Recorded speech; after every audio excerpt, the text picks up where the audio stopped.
ಪ್ರಿಯ ವಿದ್ಯಾರ್ಥಿಗಳೇ, ಹಿಂದಿನ ತರಗತಿಯಲ್ಲಿ ನೀವು ಗಮನಿಸಿದ್ರಿ ಅಂದ್ಕೊಳ್ತೇನೆ.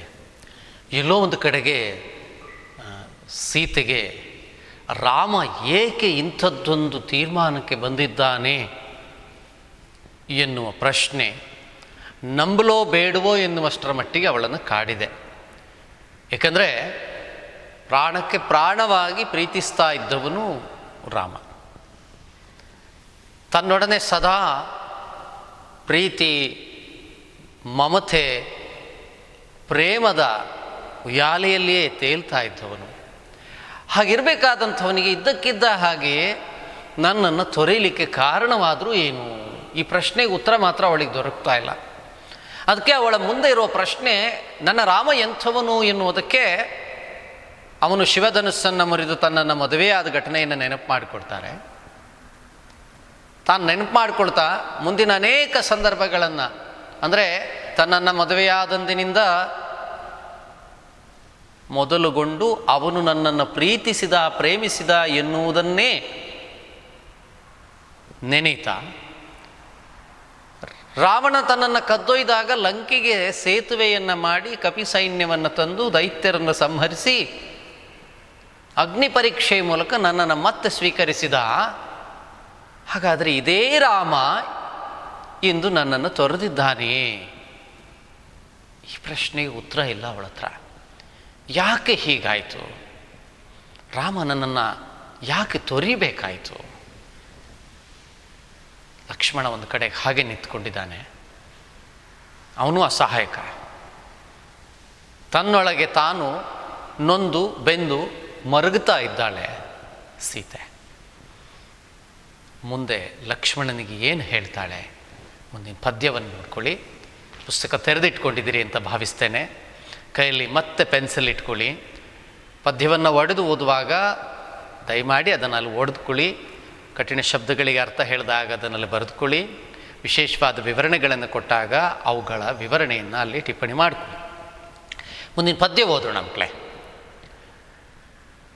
ಏಕೆ ನಿಂದಿಹೆ ಪೋಗು ಸೌಮಿತ್ರಿ, ಕೋಪಿಸನೆ ಕಾಕುತ್ಸನ್ ಇಲ್ಲಿ ತಳುವಿದೊಡೆ, ನೆರವುಂಟು ತನಗಿ ಕಾಡೋಳ್ ಉಗ್ರ ಜಂತುಗಳಲ್ಲಿ, ರಘುನಾಥನ್ ಏಕಾಕಿಯಾಗಿರ್ಪನು, ಲೋಕದರಸೇಗೈದೊಡಂ ತನ್ನ ಕಿಂಕರರ್ ಬೇಕು ಬೇಡೆಂದು ಪೇಳರೆ ಭರತ ಶತ್ರುಘ್ನರ್, ಈ ಕೆಲಸಕ್ಕೊಪ್ಪಿದರೆ ಹನುಮಂತ ನಿರ್ದಪನೆ ಪೇಳೆಂದಳ್ದಳಬಲೆ. ಇನ್ನೊಮ್ಮೆ ಓದ್ತೇನೆ. ಏಕೆ ನಿಂದಿಹೆ ಪೋಗು ಸೌಮಿತ್ರಿ, ಕೋಪಿಸನೆ ಕಾಕುತ್ಸನ್, ನೀ ಒಡೆದುಕೊಂಡ್ರೆ ಈ ಉಳಿಯುತ್ತೆ. ಇಲ್ಲಿ ತಳುವಿದೊಡೆ ನೆರವುಂಟು ತನಗಿ ಕಾಡೊಳ್ ಉಗ್ರ ಜಂತುಗಳಲ್ಲಿ. ಏಕೆ ನಿಂದಿಹೆ ಪೋಗು ಸೌಮಿತ್ರಿ, ಕೋಪಿಸನೆ ಕಾಕುತ್ಸನ್ ಇಲ್ಲಿ ತಳುವಿದೊಡೆ, ನೆರವುಂಟು ತನಗಿ ಕಾಡೊಳ್ ಉಗ್ರ ಜಂತುಗಳಲ್ಲಿ. ಕಾಡೋಳು ಉಗ್ರ ಜಂತುಗಳು. ಕಾಡೋಳು ಲೂ ಹೊಡ್ಕೊಂಡ್ರೆ ಉಳಿಯುತ್ತೆ. ಕಾಡೋಳ್ ಉಗ್ರ ಜಂತುಗಳಲ್ಲಿ ರಘುನಾಥನೇಕಾಗಿ ಆಗಿರ್ಪನು, ಲೋಕದರಸೇಗೈದಡಂ ತನ್ನ ಕಿಂಕರರ್ ಬೇಕು ಬೇಡೆಂದು ಪೇಳರೆ ಭರತ ಶತ್ರುಘ್ನರ್, ಈ ಕೆಲಸಕ್ಕೊಪ್ಪಿದರೆ ಹನುಮಂತ ನಿರ್ದಪನೆ ಪೇಳ್ ಎಂದ್ ಅಳ್ದಳಬಲೆ. ಪೇಳ್ಳೆ ಹೊಡ್ಕೊಂಡ್ರೆ ಏ ಉಳೀತು, ಎಂದು ದ ಹೊಡ್ಕೊಂಡ್ರೆ ಆ ಉಳೀತು, ಅಳ್ದಳ್ ಮತ್ತೆ ಳ ಹೊಡ್ಕೊಂಡ್ರೆ ಆ ಉಳೀತು, ಅಬಲೆ. ಲಕ್ಷ್ಮಣನ ಕುರಿತು ಹೀಗೆ ಹೇಳ್ತಿದ್ದಾಳೆ. ಲಕ್ಷ್ಮಣ ಬಹಳ ಅಸಹಾಯಕತೆಯಿಂದ ನಿಂತ್ಕೊಂಡಿದ್ದಾನೆ. ಅವನಿಗೇನು ಮಾಡಲಿಕ್ಕೂ ತೋಚ್ತಾ ಇಲ್ಲ. ಆಗ ಲಕ್ಷ್ಮಣನಿಗೆ ಹೇಳ್ತಾ ಇದ್ದಾಳೆ, ಸೌಮಿತ್ರಿ ಏಕೆ ನಿಂದಿಹೆ, ಯಾಕೆ ನಿಂತ್ಕೊಂಡಿದೀಯಾ? ಹೋಗು. ಏಕೆ ನಿಂದಿಹೆ ಸೌಮಿತ್ರಿ, ಹೋಗು. ಯಾಕೆ ನಿಂತ್ಕೊಂಡಿದ್ದೀಯ? ನಿನ್ನ ಕೆಲಸ ಆಗಿದೆ, ಇನ್ನು ಹೊರಡು ನೀನು. ಏಕೆ ನಿಂದಿಹೆ? ಲಕ್ಷ್ಮಣನಿಗೆ ಸೀತೆಯನ್ನು ಬಿಟ್ಟು ಹೋಗುವುದು ಸಾಧ್ಯವಾಗದ ಕೆಲಸ. ಹಾಗಾಗಿ ಏನೊಂದೂ ತೋಚದೆ ನಿಂತು ಬಿಟ್ಟಿದ್ದಾನೆ. ಅವನ ಆ ಸ್ಥಿತಿಯನ್ನು ಕಂಡ ಸೀತೆ ಹೀಗೆ ಹೇಳ್ತಾಳೆ, ಸೌಮಿತ್ರಿ ಏಕೆ ನಿಂದಿಹೆ, ಹೋಗು. ಕೋಪಿಸನೆ ಕಾಕುತ್ಸನ್ ಇಲ್ಲಿ ತಳುವಿದೊಡೆ, ಇಲ್ಲಿ ತಳುವಿದೊಡೆ ಅಂದರೆ ಇಲ್ಲಿ ತಡ ಮಾಡಿದರೆ ತಳುವು ತಡ ಮಾಡು. ತಳುವಿದೊಡೆ ಇಲ್ಲಿ ನೀನು ತಡ ಮಾಡಿದರೆ ಕೋಪಿಸನೇ ಕಾಕುತ್ಸನ್. ಯಾರು ಅವನು ಕಾಕುತ್ಸ? ಶ್ರೀರಾಮ. ಯಾಕೆ ರಾಮನಿಗೆ ಕಾಕುತ್ಸ ಅಂತಾರೆ? ಕಕುತ್ಸ ಅನ್ನುವಂತಹ ವಂಶದಲ್ಲಿ ಜನಿಸಿದ್ದ, ಆದ್ದರಿಂದ ರಾಮನಿಗೆ ಕಾಕುತ್ಸ ಅಂತ ಕರೀತಾರೆ. ಏನು ಹೇಳಿ? ಕಕುತ್ಸ ಎನ್ನುವ ವಂಶಸ್ಥನಾದದ್ದರಿಂದ, ಆ ವಂಶದಲ್ಲಿ ಜನಿಸಿದವನಾದದ್ದರಿಂದ ರಾಮನಿಗೆ ಕಾಕುತ್ಸ ಅಂತ ಕರೀತಾರೆ. ಕೋಪಿಸನೆ ಕಾಕುತ್ಸನ್. ಇಲ್ಲಿ ತಳುವಿದೊಡೆ, ಇಲ್ಲಿ ನೀನು ತಡ ಮಾಡಿದರೆ ಕೋಪ ಮಾಡಿಕೊಳ್ಳೋದಿಲ್ವೇ ರಾಮ? ಅಲ್ಲಿ ನಡೆ, ಹೋಗು, ಏಕೆ ನಿಂತಿದ್ದೀಯಾ? ಹೋಗು, ಯಾಕೆ ತಡ ಮಾಡ್ತಿದ್ದೀಯಾ? ನೀನು ನನಗೆ ಹೆದರ್ತಾ ಇದ್ದೀಯೋ? ನನ್ನ ಬಗೆಗೆ ಆತಂಕ ಪಡ್ತಾ ಇದೆಯಾ? ಆತಂಕ ಪಡಬೇಕಾಗಿಲ್ಲ. ನೆರ ಉಂಟು ತನಗೀ ಕಾಡೊಳ್ ಉಗ್ರ ಜಂತುಗಳಲ್ಲಿ. ನನಗೆ ಈ ಕಾಡಿನಲ್ಲಿ ಉಗ್ರ ಜಂತುಗಳೊಡನೆ ನನಗೆ ನೆರವಿದೆ, ಸಹಾಯ ಇದೆ. ಈ ಕಾಡಿನಲ್ಲಿ ನನಗೊಂದು ನೆರವಿದೆ. ನೀನು ನನಗಾಗಿ ನಿಲ್ಲಬೇಕಾಗಿಲ್ಲ. ಯಾಕಂದರೆ ನೀನು ನಿಂತರೆ, ನೀನು ತಡ ಮಾಡಿದರೆ ರಾಮ ಕೋಪಗೊಳ್ತಾನೆ. ಆದ್ದರಿಂದ ತಡ ಮಾಡಬೇಡ, ನೀನು ಹೊರಡು, ನನ್ನ ಬಗ್ಗೆ ಆತಂಕ ಪಡಬೇಡ. ನನಗೆ ಈ ಕಾಡಿನ ಉಗ್ರ ಜಂತುಗಳಲ್ಲಿ ನೆರವಿದೆ, ಸಹಾಯ ಇದೆ ನನಗೆ. ಪಾಪ ಅಲ್ಲಿ ರಘುನಾಥನೇ ಏಕಾಕಿ ಆಗಿರ್ಪನು. ಅಲ್ಲಿ ರಾಮನೇ ಒಬ್ಬನೇ ಇದ್ದಾನೆ. ಏಕಾಕಿ ಅಂದರೆ ಒಬ್ಬನೇ, ಒಬ್ಬಂಟಿಗನಾಗಿದ್ದಾನೆ. ಏನು ಹಾಗಾದರೆ ರಾಮ ಒಬ್ಬಂಟಿಗನೇ? ಸಮಸ್ತ ರಾಜ್ಯವೇ ಇದೆ,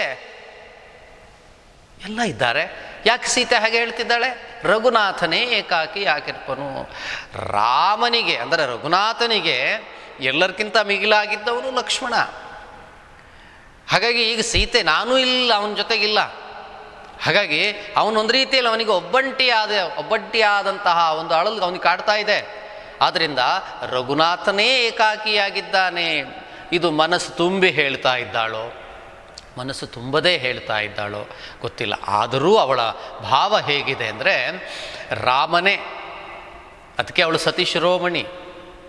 ಪತಿ ತನಗೆ ಇಂಥದ್ದೊಂದು ಸ್ಥಿತಿಯನ್ನು ತಂದಿದ್ರೂ ಕೂಡ ಪತಿಯನ್ನು ದೂರುವ ಮನಸ್ಥಿತಿಯಲ್ಲಿ ಅವಳಿದ್ದವಳಲ್ಲ. ಆ ಸ್ಥಿತಿಯೇ ಆಗಿದೆ. ಹಾಗಾಗಿ ರಘುನಾಥ ಒಬ್ಬನೇ ಇದ್ದಾನೆ, ಒಬ್ಬಂಟಿಯಾಗಿದ್ದಾನವನು, ಅವನು ಏಕಾಕಿಯಾಗಿರ್ಪನು. ಆದ್ದರಿಂದ ನೀನು ತಡ ಮಾಡಬೇಡ, ನೀನು ಹೋಗು. ಒಂದು ಸರಿ ಮನಸ್ಸು ಹೀಗಾಗತ್ತೆ. ಇನ್ನೊಂದು ಕಡೆಗೆ ಲೋಕದ ರಸೇ ಗೈದಡಂ, ಲೋಕದ ಅರಸನೇ ಇಂಥದ್ದೊಂದು ತೀರ್ಮಾನವನ್ನು ಕೈಗೊಂಡರೆ. ಹಾಗಾದರೆ ತನ್ನ ಕಿಂಕರರು ಬೇಕು ಬೇಡೆಂದು ಪೇಳರೆ ಭರತ ಶತ್ರುಘ್ನರ್. ತನ್ನ ಕಿಂಕರರು, ತನ್ನ ಸಹಚರರು ಅಂತ ತನ್ನ ಜೊತೆಗಿದ್ದವರು ಯಾರು? ಭರತ ಶತ್ರುಘ್ನರು. ಅವರು ಬೇಕು ಬೇಡೆಂದು ಪೇಳರೆ. ರಾಮನಿಗೆ ಪ್ರಶ್ನೆ ಮಾಡ್ಬೋದಿತ್ತಲ್ಲ, ಇದು ಬೇಕು, ಇದು ಬೇಡ, ಇದು ಸರಿ, ಇದು ತಪ್ಪು. ಯಾಕೆ ಈ ಭರತ ಶತ್ರುಘ್ನರು ಇದನ್ನು ಒಪ್ಪಿಬಿಟ್ರು? ಬೇಕು ಬೇಡ ಅಂತ ಕೇಳಿಲ್ವೇ ಅವರು? ಯಾವತ್ತೂ ನನ್ನ ಜೊತೆಗೆ ನನ್ನ ಕ್ಷೇಮವನ್ನು ಬಯಸುವಂಥವರಾಗಿದ್ದಂಥ ಭರತ ಶತ್ರುಘ್ನರು ಬೇಕು ಬೇಡೆಂದ ಪೇಳರೆ ಈ ಕೆಲಸಕ್ಕೆ ಒಪ್ಪಿದರೆ. ಹಾಗಾದರೆ ಈ ಕೆಲಸಕ್ಕೆ ಅವರು ಒಪ್ಪಿದರೆ ಅವಳ ಮನಸ್ಸಿನಲ್ಲಿ ನೋಡಿ, ಲೋಕದರಸನಾದ ರಾಮನೇ ಕೈಗೊಂಡರೆ ಇಂಥದ್ದೊಂದು ತೀರ್ಮಾನವನ್ನು, ನನ್ನ ಸಹಚರರು ಕಿಂಕರರೂ ಆಗಿರುವಂತಹ ಭರತ ಶತ್ರುಘ್ನರು ಯಾಕೆ ಇದನ್ನು ಪ್ರಶ್ನೆ ಮಾಡಲಿಲ್ಲ? ಈ ಕೆಲಸಕ್ಕೆ ಯಾಕೆ ಒಪ್ಪಿದ್ರು ಅವರು? ಹಾಗಾದರೆ ಹನುಮಂತ ನಿರ್ದಪನೆ, ಸದಾ ನನ್ನ ಸೇವೆಗೆ ತನ್ನ ಬದುಕನ್ನು ಮುಡುಪಾಗಿಡ್ತೇನೆ ಅಂತ ಹೇಳಿ ಜೊತೆಗೆ ಬಂದಂಥವನು ಆ ಹನುಮಂತ ಈಗ ಹಾಗಾದರೆ ಎಲ್ಲಿದ್ದಾನೆ? ಹನುಮಂತ ನಿರ್ದಪನೆ, ಹನುಮಂತನಿದ್ದಾನೆ. ಹಾಗಾದರೆ ಅವಳು ಮುಂದಿರೋ ಪ್ರಶ್ನೆ ನೋಡಿ. ಒಂದು ಕಡೆಗೆ ಹೇಳ್ತಾಳೆ, ಯಾಕೆ ನಿಂತ್ಕೊಂಡಿದ್ದೀಯ ಲಕ್ಷ್ಮಣ, ನೀನು ಹೊರಟೋಗು. ನೀನು ಹೋಗಲಿಲ್ಲ ಅಂತ ಹೇಳಿದ್ರೆ ರಾಮ ಕೋಪಗೊಳ್ತಾನೆ, ನೀನು ತಡ ಮಾಡಬೇಡ, ಹೊರಡು. ನನ್ನ ಬಗ್ಗೆ ಆತಂಕ ಪಡಬೇಡ, ನನಗೆ ಈ ಕಾಡಿನಲ್ಲಿ ಉಗ್ರ ಜಂತುಗಳಲ್ಲಿ ನೆರವಿದೆ, ಸಹಾಯ ಇದೆ. ಅಲ್ಲಿ ರಾಮಯೋ ಬಂಟಿಯಾಗಿದ್ದಾನೆ, ನೀನು ಹೋಗು ಅಂತ ಒಂದು ಕಡೆಗೆ ಹೇಳ್ತಾರೆ. ಆ ಮನಸ್ಸಿನ ಹೊಯ್ದಾಟಗಳನ್ನು ಗಮನಿಸ್ತಾ ಹೋಗಿ. ಇನ್ನೊಂದು ಒಳ ಮನಸ್ಸು ತುಡಿತಾ ಇದೆ, ಅಯ್ಯೋ ಲೋಕದರಸನೇ ಇಂಥದ್ದೊಂದು ತೀರ್ಮಾನವನ್ನು ಕೈಗೊಂಡನಲ್ಲ. ಹಾಗಾದರೆ ನನ್ನ ಕಿಂಕರರಾದ ಸಹಚರರಾದಂತಹ ಭರತ ಶತ್ರುಘ್ನರು ಯಾಕೆ ಇದನ್ನು ಪ್ರಶ್ನಿಸ್ತಿಲ್ಲ?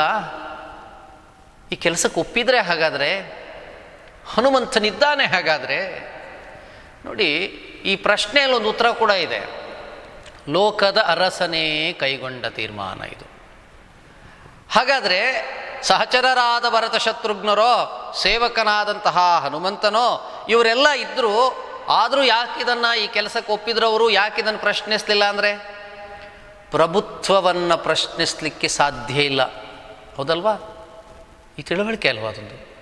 ಪ್ರಭುತ್ವವನ್ನು ರಾಜ ತೆಗೆದುಕೊಂಡ ತೀರ್ಮಾನಗಳನ್ನು ಯಾರೂ ಪ್ರಶ್ನಿಸಲಿಕ್ಕೆ ಸಾಧ್ಯ ಆಗ್ತಾಯಿಲ್ಲ. ಯಾಕಂದರೆ ರಾಜ ಸುಪ್ರೀಂ, ಅವನು ಹೇಳಿದ್ದು ಮುಗೀತು, ಅದು ಫೈನಲ್. ಹಾಗಾಗಿ ರಾಮ ತೆಗೆದುಕೊಂಡ ತೀರ್ಮಾನವನ್ನು ಅಂದರೆ ಆ ಪ್ರಭುತ್ವವನ್ನು ಇವರು ಪ್ರಶ್ನಿಸಲಿಕ್ಕೆ ಸಾಧ್ಯ ಇಲ್ಲ. ಇವರೆಲ್ಲ ಇದ್ದರು, ಭರತನೂ ಇದ್ದ, ಶತ್ರುಘ್ನರೂ ಇದ್ದ, ಹನುಮಂತನೂ ಇದ್ದ, ಇವರೆಲ್ಲರೂ ಇದ್ದರೂ ಕೂಡ ಅವರಾರೂ ಇದನ್ನು ಪ್ರಶ್ನಿಸಲಿಕ್ಕೆ ಸಾಧ್ಯವಾಗಲಿಲ್ಲ. ಯಾಕಂದರೆ ಇದು ಲೋಕದರಸನೇ ಕೈಗೊಂಡ ತೀರ್ಮಾನ. ಅವಳು ಪ್ರಶ್ನೆ ಮಾಡ್ತಾನೆ, ಎಲ್ಲೋ ಒಂದು ಕಡೆಗೆ ಅದರ ಉತ್ತರನೂ ಇದೆ ಅದರೊಳಗಡೆನೆ. ಅವಳಿಗೆ ಸಹಜವಾದ ಪ್ರಶ್ನೆ. ಒಂದು ಕುಟುಂಬದಲ್ಲಿ ಒಂದಿಷ್ಟು ಜನ ಇದ್ದರೆ ಯಾರಿಗೋ ಒಂದು ತೊಂದರೆ ಆಗಿದೆ, ಒಂದು ಅನ್ಯಾಯ ಆಗಿದೆ, ಒಂದು ಮೋಸ ಆಗಿದೆ ಅಂತಾದಾಗ ಉಳಿದವರು ಧ್ವನಿ ಎತ್ತಬೇಕು, ಧ್ವನಿ ತೆಗಿಬೇಕು ಅನ್ನೋ ಪ್ರಶ್ನೆ. ಆದರೆ ಇಲ್ಲಿ ಇವರೆಲ್ಲರೂ ಕೂಡ ಜೊತೆಗೆ ಇದ್ದವರಾದರೂ ಕೂಡ ಧ್ವನಿ ತೆಗಿಲಿಕ್ಕೆ ಸಾಧ್ಯ ಯಾಕೆ ಆಗಲಿಲ್ಲ ಅಂತ ಹೇಳಿದ್ರೆ ಅದು ರಾಜನ ಆಜ್ಞೆ, ರಾಜನ ಆದೇಶ. ಅದನ್ನು ಬೇರೆ ಯಾರು ಪ್ರಶ್ನಿಸುವ ಹಾಗೆ ಇರಲಿಲ್ಲ. ಒಂದು ಅಸಹಾಯಕತೆಯಲ್ಲಿ ಆ ಮಾತನ್ನು ಹೇಳ್ತಾ ಎಂದು ಅಳ್ದಳ್ ಅಬಲೆ. ಹೇಳು ಹಾಗಾದರೆ, ಪೇಳೆಂದಳ್ದಳು, ಹೇಳು ಇವ್ರು ಯಾರು ಹಾಗಾದರೆ, ಹನುಮಂತ ಇದ್ದಾನೆ ಹಾಗಾದರೆ, ಭರತ ಶತ್ರುಘ್ನರು ಈ ಕೆಲಸಕ್ಕೆ ಒಪ್ಪಿದರೆ ಹೇಳು, ಹೇಳು ಲಕ್ಷ್ಮಣ ಎಂದು ಅಳ್ದಳ್ ಅಬಲೆ. ಎಂದು ಅತ್ತಳಂತೆ ಅಬಲೆ. ಯಾರಿಲ್ಲಿ? ಬಲ ಹೀನಳು, ಬಲ ಇಲ್ಲದರು ಯಾರು? ಸೀತೆಯಲ್ಲಿ. ಎಂದು ಅಳ್ದಳ್ ಅಬಲೆ. ಒಂದು ಕಡೆಗೆ ಲಕ್ಷ್ಮಣ ನೀನು ಬಂದ ಕಾರ್ಯ ಆಯಿತು, ನೀನು ತಡ ಮಾಡಬೇಡ, ಹೋಗು ಅಂತ ಅವನು ಕಳಿಸ್ತಾಳೆ. ಇನ್ನೊಂದು ಕಡೆಗೆ ತನಗೆ ತಾನೇ ಇಲ್ಲ, ನನಗೆ ಈ ಕಾಡಿನಲ್ಲಿ ಉಗ್ರ ಜಂತುಗಳಲ್ಲಿ ನನಗೆ ರಕ್ಷಣೆ ಇದೆ, ನೆರವಿದೆ ಅಂತಲೇ ಹೇಳ್ಕೊಡ್ತಾಳೆ.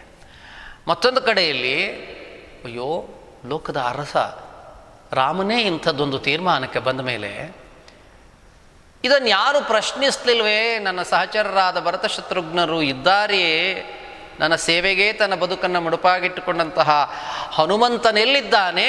ಹೇಳು ಲಕ್ಷ್ಮಣ, ಹೇಳು ಎಂದು ಮತ್ತೆ ಮತ್ತೆ ಅತ್ತಳಂತೆ ಸೀತೆ. ಅವಳ ಮನಸ್ಸಿನ ಉದ್ವೇಗವನ್ನು, ಆ ತೊಳಲಾಟವನ್ನು, ಆ ಸಂಕಟವನ್ನು ಲಕ್ಷ್ಮೀಶ ಎಷ್ಟು ಚೆನ್ನಾಗಿ ಇಲ್ಲಿ ಕಟ್ಕೊಡ್ತಾನೆ ಅಂದರೆ ಬಹಳ ಅದ್ಭುತವಾಗಿ ಕಟ್ಕೊಡ್ತಾನೆ. ಆ ಹೊತ್ತಿನ ಅವಳ ಆ ಮನಸ್ಸಿನ ಏನಂತ ಒಂದು ಬಗೆಯ ಒಂದು ಎಮೋಷನಲ್ ಕಾನ್ಫ್ಲಿಕ್ಟ್ ಕಾಡ್ತಾ ಹೋಗ್ತೀವಿ. ಒಂದು ಭಾವನಾತ್ಮಕವಾದ ಗೊಂದಲಕ್ಕೆ ಒಳಗಾಗಿದ್ದಾಳೆ. ಆ ಭಾವನಾತ್ಮಕ ಗೊಂದಲ ಅನ್ನುವಂಥದ್ದು ಏನು ಮಾಡಿದೆ ಅಂತ ಹೇಳಿದ್ರೆ ಈ ಥರದ ಅಂದರೆ ಒಂದು ಸರಿ ಇದು ಸರಿ, ಅವನೇನೋ ತೀರ್ಮಾನ ತೆಗೆದುಕೊಂಡಿದ್ದಾನೆ, ತನ್ನ ಪಾಲಿಗೆ ಏನು ನನ್ನ ಪಾಲಿಗೆ ಇದೇ ಬಂದಿದೆ, ಅದನ್ನು ನಾನು ತೆಗೆದುಕೊಂಡು ಹೋಗಬೇಕು ಅನ್ನೋ ಒಂದು ಕಡೆ ತೀರ್ಮಾನ. ಆದರೆ ಇನ್ನೊಂದು ಕಡೆಗೆ ಯಾಕೆ ಇಂಥದ್ದೊಂದು ಕಾರ್ಯವನ್ನು ಕೈಗೊಂಡ ಎನ್ನುವುದನ್ನು ಪ್ರಶ್ನಿಸುವ ಮತ್ತೆ ಮತ್ತೆ ಆಲೋಚನೆ ಮಾಡುವ ಆ ಸ್ಥಿತಿ ಇದೆ. ಈ ನಡುವೆ ಇನ್ನೂ ಕೆಲವು ಪದ್ಯಗಳಿವೆ. ಆದರೆ ನಿಮಗೆ ಪಠ್ಯ ಸ್ವಲ್ಪ ದೀರ್ಘವಾದೀತು ಅನ್ನೋ ಕಾರಣಕ್ಕಾಗಿ ಅದನ್ನು ತೆಗೆದಿದ್ದಾರೆ. ಅವಳ ಆ ಹೊಯ್ದಾಟಗಳು ಅದೆಲ್ಲವೂ ಬಹಳ ಚೆನ್ನಾಗಿ ಲಕ್ಷ್ಮೀಶ ಚಿತ್ರಿಸ್ತಾ ಹೋಗ್ತಾನೆ. ಸದ್ಯಕ್ಕೆ ನಿಮಗೆ ಈ ಭಾಗ ಮುಖ್ಯವಾಗುತ್ತೆ, ಅದನ್ನು ಗಮನಿಸಿ. ಅಲ್ಲಿಯೇ ಅವಳು ಎಷ್ಟು ಭಾವನಾತ್ಮಕ ಗೊಂದಲಗಳಿಗೆ ಒಳಗಾಗಿದ್ದಾಳೆ ಅನ್ನೋದು ಗೊತ್ತಾಗುತ್ತೆ. ಕಡೆಗೆ ತನ್ನ ಮಾತನ್ನು ಮುಂದುವರಿಸ್ತಾ ಒಂದು ಹಂತಕ್ಕೆ ಬಂದುಬಿಡ್ತಾಳೆ. ಮನುಷ್ಯ ಎಲ್ಲೋ ಒಂದು ಸಂದರ್ಭದಲ್ಲಿ ತುಂಬ ಅಸಹಾಯಕನಾದಾಗ ಅಥವಾ ವ್ಯವಸ್ಥೆಯೊಂದನ್ನು ವಿರೋಧಿಸಲಿಕ್ಕೆ ಸಾಧ್ಯವಾಗದೇ ಇದ್ದಾಗ ಆತನೇ ಯಾವುದೋ ಒಂದು ತೀರ್ಮಾನಕ್ಕೆ ಬಂದುಬಿಡ್ತಾನೆ. ವ್ಯವಸ್ಥೆಯ ಜೊತೆಗೆ ತಾನೂ ಅದರ ಒಟ್ಟಿಗೆ ಉಳಿದು ಬಿಡ್ತಾನೆ. ಇದು ಸಾಮಾನ್ಯವಾಗಿ ಲೋಕರೂಢಿಯಾಗಿರುವಂಥದ್ದು. ಇಲ್ಲಿ ಮುಂದೆ ಸೀತೆ ಹೇಳುವ ಆ ಮಾತುಗಳು ಕೂಡ ಅದನ್ನೇ ಇಲ್ಲಿ ಏನು ಮಾಡ್ತವೆ, ಅದಕ್ಕೆ ಪೂರಕವಾಗಿ ಆ ಒತ್ತನ್ನು ಕೊಡ್ತಾ ಹೋಗ್ತವೆ. ಆ ಮಾತಿಗೆ ಪೂರಕವಾಗಿ ಇರೋದನ್ನು ನೋಡ್ತಾ ಹೋಗ್ತೀವಿ. ನೋಡಿ, ಮುಂದಿನ ಪದ್ಯವನ್ನು ನೋಡ್ಕೊಳ್ಳಿ. ಕಡೆಗೆ ಕರುಣಾಳು ರಾಘವನಲ್ಲಿ ತಪ್ಪಿಲ್ಲ, ಕಡುಪಾತಕಂಗೈದು ಪೆಣ್ಣಾಗಿ ಜನಿಸಿ ತನ್ನೊಡಲುಂ ಪೊರೆವುದು ಎನ್ನೊಳ ಅಪರಾಧಮುಂಟು ಸಾಕಿಲ್ಲಿರಲ್ಬೇಡ. ನೀನು ನಡೆಪೋಗು ನಿಲ್ಲದಿರ್, ನಿನಗೆ ಮಾರ್ಗದೊಳ್ ಆಗಲ್ ಅಡಿಗಡಿಗೆ ಸುಖಂ ಎಂದು ಸೀತೆ ಕಂಬನಿಗಳಿಂ ಮಿಡಿದಾರ್ಥೆಯಾಗಿರಲ್ ಸೌಮಿತ್ರಿ ನುಡಿದನ್ ಆ ವಿಪಿನದ ಅಭಿಮಾನಿಗಳಿಗೆ. ಇನ್ನೊಮ್ಮೆ ಪದ್ಯ ಓದ್ತೇನೆ. ಕಡೆಗೆ ಕರುಣಾಳು ರಾಘವನಲ್ಲಿ ತಪ್ಪಿಲ್ಲ, ಕಡುಪಾತಕಂಗೈದು ಪೆಣ್ಣಾಗಿ ಜನಿಸಿ ತನ್ನೊಡಲುಂ ಪೊರೆವುದು. ದೇ ಒಡ್ಕೊಂಡ್ರೆ ಏ ಉಳಿತೆ ಎನ್ನೊಳ ಅಪರಾಧ ಮುಂಟು ಸಾಕಿಲ್ಲಿರಲ್ ಬೇಡ ನೀನು ನಡೆ ಪೋಗು ನಿಲ್ಲದಿರ್. ನಿಲ್ಲದಿರ್ ನೋಡಿ, ಅರ್ ಅಂತ ಇದೆಯಲ್ಲ ಅಲ್ಲಿ, ನೀ ಮುಂದೆ ಅರ್ ಗೊತ್ತಿದೆಯಲ್ಲ, ಅದನ್ನು ಈಚೆಗೆ ತಂದರೆ ನಿಲ್ಲದಿರ್. ನಿನಗೆ ಮಾರ್ಗದೊಳ್ ಆಗಲ್ ಅಡಿಗಡಿಗೆ. ನಿನಗೆ ಮಾರ್ಗದೊಳ್ ನೋಡಿ, ಅಲ್ಲಿ ಲಾ ಹೊಡ್ಕೊಂಡ್ರೆ ಆಗಲ್, ಲಾ ಹೊಡ್ಕೊಂಡ್ರೆ ಅಡಿಗಡಿಗೆ ಸುಖಂ ಎಂದು ಸೀತೆ ಕಂಬನಿಗಳಂ ಮಿಡಿದ್ ಆರ್ಥೆಯಾಗಿರಲ್. ಮಿಡಿದ್ ಆರ್ಥೆಯಾಗಿರಲ್. ದಾ ಹೊಡ್ಕೊಂಡ್ರೆ ಆ ಉಳಿಯುತ್ತೆ, ಮಿಡಿದಾರ್ಥೆಯಾಗಿರಲ್. ಸೌಮಿತ್ರೆ ನುಡಿದನ್ ಆ ವಿಪಿನದ ಅಭಿಮಾನಿಗಳಿಗೆ. ನುಡಿದನ್ ನಾ ಹೊಡ್ಕೊಂಡ್ರೆ ಆ ಉಳಿಯಿತು, ನುಡಿದನ್ ಆ ವಿಪಿನದ ಅಭಿಮಾನಿಗಳಿಗೆ. ಸೀತೆ ಯಾವ ತೀರ್ಮಾನಕ್ಕೆ ಬರ್ತಾಳೆ ಒಮ್ಮೆ ನೋಡಿ, ಯಾವ ತೀರ್ಮಾನ? ಕಡೆಗೆ ಕರುಣಾಳು ರಾಘವನಲ್ಲಿ ತಪ್ಪಿಲ್ಲ, ಕಡುಪಾತಕಂಗೈದು ಪೆಣ್ಣಾಗಿ ಜನಿಸಿ ತನ್ನೊಡಲುಂ ಪೊರೆವುದು ಎನ್ನೊಳ ಅಪರಾಧ ಮುಂಟು. ನಾನು ಹೇಳಿದೆ, ಒಂದು ವ್ಯವಸ್ಥೆಯನ್ನು ಪ್ರಶ್ನಿಸ್ಲಿಕ್ಕೆ ಸಾಧ್ಯವಾಗದೇ ಇದ್ದಾಗ, ಇಲ್ಲಿ ಪ್ರಭುತ್ವವನ್ನು ಪ್ರಶ್ನಿಸ್ಲಿಕ್ಕೆ ಸಾಧ್ಯವಾಗದೇ ಇದ್ದಾಗ ಕಡೆಗೆ ತಾನೇ ಅದಕ್ಕೆ ಶರಣಾಗುವ ಸ್ಥಿತಿಯೊಂದನ್ನು ಕಾಣ್ತಾ ಹೋಗ್ತೇವೆ. ಎಲ್ಲೋ ಒಂದು ಕಡೆಗೆ ಸೀತೆ ಇದನ್ನು ಪ್ರಶ್ನಿಸ್ತಾಳೆ, ಯಾಕೆ ರಾಮ ಈ ನಾನೇನು ತಪ್ಪು ಮಾಡಲಿಲ್ಲ, ನನ್ನನ್ನು ಅಗ್ನಿ ಪರೀಕ್ಷೆಯ ಮೂಲಕ ನನ್ನನ್ನು ಒಪ್ಪಿಕೊಂಡವನು ಈಗ ಯಾರದ್ದೋ ಮಾತು ಕೇಳಿ ನನ್ನಲ್ಲಿ ಅಪರಾಧವನ್ನು ಕಾಣಿಸಿದ್ನೆ, ಹಾಗಾದರೆ ನನ್ನ ರಾಮ ಯಾಕಿಂಥದ್ದೊಂದು ತಪ್ಪು ಮಾಡ್ದ, ಇದು ಸರಿಯಾದದ್ದಲ್ಲ, ಉಳಿದವ್ರು ಯಾರೂ ಪ್ರಶ್ನಿಸಲಿಲ್ಲಲ್ಲ. ಹಾಗಾದರೆ ಅಲ್ಲಿ ಕೆಲವು ಪದ್ಯಗಳು ಬರ್ತಾವೆ, ಕೌಶಲ್ಯ ಪಾದಗಳಿಗೆ ನಾನು ಎರಗಿದೆ, ಆದರೆ ಅವಳು ಕೂಡ ಒಂದು ಮಾತನಾಡಲಿಲ್ಲ, ನನ್ನನ್ನು ಹಾಗೇ ಕಳಿಸ್ಕೊಟ್ಲು. ಇವರೆಲ್ಲ ಇದ್ದರು, ಸಹಚರರಿದ್ದರು, ಇವರೆಲ್ಲ ಇದ್ದರೂ ರಾಮನ ಈ ತೀರ್ಮಾನ ಸರಿಯಲ್ಲ ಎನ್ನುವುದನ್ನು ಯಾರೂ ಪ್ರಶ್ನಿಸ್ತಿಲ್ಲ ಅಂತ ಹೇಳಿ ರಾಮನ ತೀರ್ಮಾನ ಸರಿಯಾದದ್ದಲ್ಲ ಎನ್ನುವುದನ್ನು ಪ್ರತಿಪಾದಿಸುತ್ತಲೇ ಕಡೆಗೆ ಅದರಿಂದ ಯಾವ ಪ್ರಯೋಜನವೂ ಇಲ್ಲ ಎನ್ನುವ ಸ್ಥಿತಿಗೆ ಬಂದು ತಲುಪಿ, ಬಹುಶಃ ವಾಲ್ಮೀಕಿ ರಾಮಾಯಣದ ಸಂದರ್ಭದಲ್ಲಿ ಸೀತೆ ಈ ಥರದ ಪ್ರಶ್ನೆಗಳನ್ನು ಎತ್ತೋದೇ ಇಲ್ಲ ಬಿಡಿ, ಯಾಕಂದರೆ ಆ ಕಾಲವೇ ಬೇರೆ. ಆದರೆ ಲಕ್ಷ್ಮೀಶ ಈ ಕಾವ್ಯವನ್ನು ಬರೆದ ಕಾಲ 16ನೇ ಶತಮಾನ. ಸಾವಿರಾರು ವರ್ಷಗಳು ದಾಟಿ ಬಂದ ಬಳಿಕ ಹೆಣ್ಣಿನ ಮನೋಧರ್ಮ ಆಲೋಚನೆಗಳು ಬದಲಾಗಿದೆ, ಅವಳ ನಡೆ ಬದಲಾಗಿದೆ. ಸಹಜವಾಗಿಯೇ ಇದು ತಪ್ಪು ಎನ್ನುವುದನ್ನು ಸಣ್ಣ ಪ್ರಮಾಣದಲ್ಲಿ ಪ್ರಶ್ನಿಸುವ ಒಂದು ಮನೋಧರ್ಮ ಬಂದಿದೆ.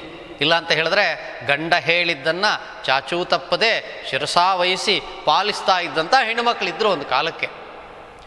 ಆದರೆ 16ನೇ ಶತಮಾನದ ಹೊತ್ತಿಗೆ ಹೆಣ್ಣಿಗೂ ಒಂದು ಧ್ವನಿ ಬಂದಿದೆ. ಅವಳು ತನ್ನ ವಿಚಾರಗಳನ್ನು ಹೇಳಿಕೊಳ್ಳಿಕ್ಕೆ ಒಂದು ಅವಕಾಶಗಳು ಬಂದಿದೆ.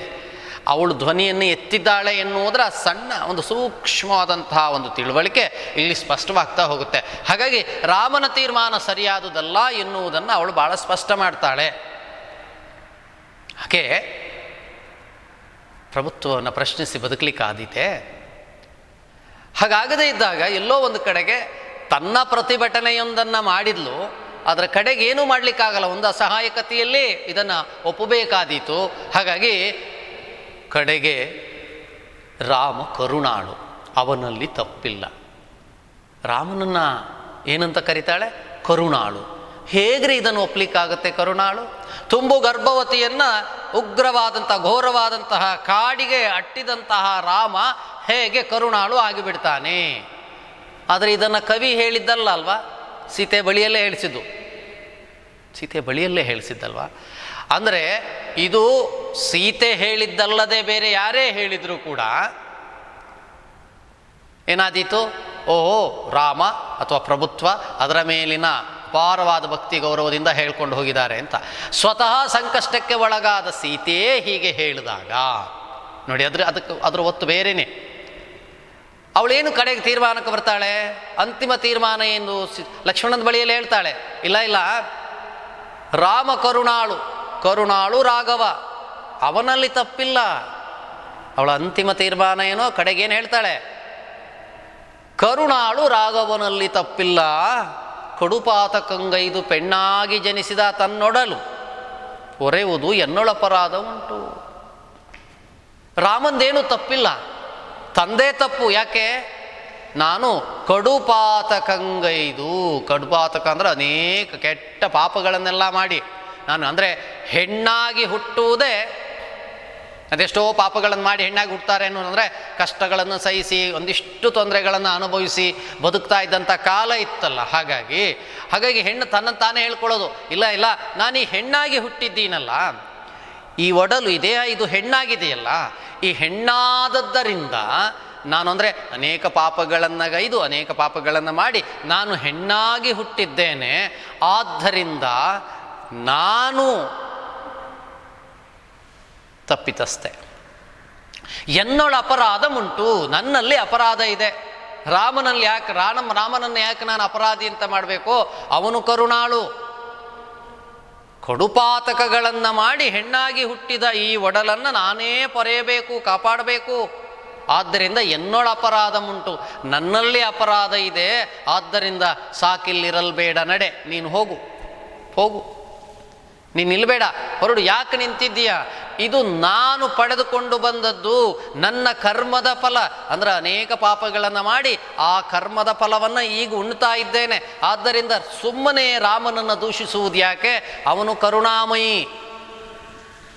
ಮನಸ್ಫೂರ್ತಿಯಾಗಿ ಹೇಳಿದ್ಲೆ ಗೊತ್ತಿಲ್ಲ, ವ್ಯವಸ್ಥೆಯನ್ನು ಎದುರಿಸ್ಲಿಕ್ಕಾಗದೆ ಹೇಳಿಬಿಟ್ಲೆ ಗೊತ್ತಿಲ್ಲ, ಇದ್ರೂ ಇರ್ಬೋದೇನೋ.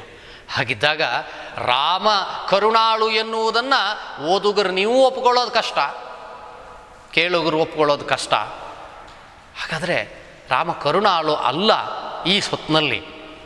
ಆದರೆ ಸೀತೆಯೇ ಅದನ್ನು ದೃಢಪಡಿಸ್ತಾ ಹೋಗ್ತಾಳೆ. ಇಲ್ಲ ಇಲ್ಲ, ನಾನು ಅನೇಕ ಪಾಪಗಳನ್ನು ಮಾಡಿ ಹೆಣ್ಣಾಗಿ ಹುಟ್ಟಿದ್ದೇನೆ, ನನ್ನ ಕರ್ಮದ ಫಲವನ್ನು ನಾನೇ ಅನುಭವಿಸಬೇಕು. ಇದಕ್ಕೆ ರಾಮನನ್ನು ದೂಷಿಸುವುದು ಸರಿಯಲ್ಲ, ಅಪರಾಧ ಎನ್ನೋಳುಂಟು. ಆದ್ದರಿಂದ ನನ್ನನ್ನು ನಾನೇ ರಕ್ಷಿಸ್ಕೊಳ್ಬೇಕು.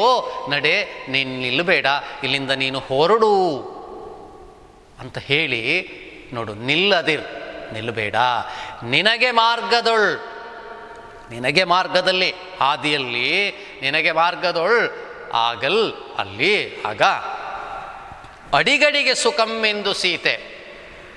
ನಮ್ಮಲ್ಲಿ ಹೇಳ್ತೀವಲ್ಲ, ಯಾರನ್ನಾರು ಕಳಿಸ್ಕೊಟ್ರೆ ನೀವೆಲ್ಲ ಇತ್ತೀಚಿನವರು ಹ್ಯಾಪಿ ಜರ್ನಿ ಅಂತ ಹೇಳ್ತೀರಲ್ವಾ, ಹಾಗೆ ಸುಖಕರವಾಗಿರಲಿ ನಿಮ್ಮ ಪ್ರಯಾಣ ಅಂತ ಹೇಳ್ತೀರಲ್ವಾ, ಅದೇ ನಿನಗೆ ಮಾರ್ಗದಲ್ಲಿ ಸುಖವಿರಲಿ, ನಿನಗೆ ಮಾರ್ಗದೊಳ್ ಅಡಿಗಡಿಗೆ ಅಲ್ಲಲ್ಲಿ ನಿನಗೆ ಸುಖವೇ ಇರಲಿ ಎಂದು ಸೀತೆ ಕಂಬನಿಗಳನ್ನು ಮಿಡಿದು ಆರ್ತೆ ಆಗೋದು ಅಂದರೆ ಒದ್ದೆ ಆಗೋದು, ತೇವ ಆಗೋದು.